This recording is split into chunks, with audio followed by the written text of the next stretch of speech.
અને હવે જોઈએ સમાચારો વિસ્તારપૂર્વક તો રાજ્યમાં આજથી જ અંગ દજાડતી ગરમીના પ્રકોપની શરૂઆત થઈ ચૂકી છે।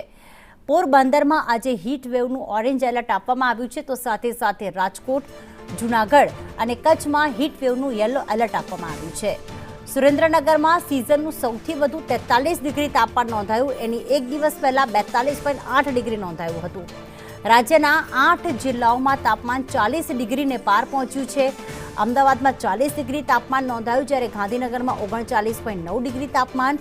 હવે જેમ એપ્રિલ મહિનો શરૂ થયો છે તેમ તેમ કહેવાય કે ગરમીનો પ્રકોપ વધી રહ્યો છે અને હજી પણ આગામી સમયમાં હીટ વેવની આગાહી છે જ। પોરબંદરમાં આજે ઓરેન્જ એલર્ટ આપવામાં આવ્યું છે, જ્યારે રાજકોટમાં આજે યલો એલર્ટ આપવામાં આવ્યું છે। અલગ અલગ જિલ્લાઓમાં 40 ડિગ્રીને પાર હવે તાપમાન પહોંચી રહ્યું છે અને હવે અંગ દજાડતી ગરમી માટે ગુજરાતવાસીઓએ તૈયાર રહેવું પડશે।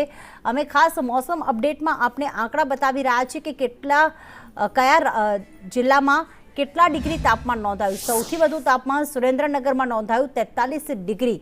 હજી કહેવાય કે એપ્રિલ મહિનાની શરૂઆત અને એમાં પણ ઓરેન્જ અને યલો એલર્ટ આપવામાં આવ્યું છે।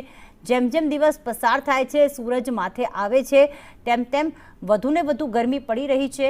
રસ્તા પર અત્યારથી જ ક્યાંક વાહન ચાલકો, રાહદારીઓ ઓછા દેખાઈ રહ્યા છે અને આ ગરમીના સમયમાં લોકો ઘરમાં જ રહેવાનું પસંદ કરતા હોય છે। તો સાથે સાથે લોકો ગરમીથી બચવા માટે અલગ અલગ પીતા પણ રસ્તા પર નજરે પડતા હોય છે।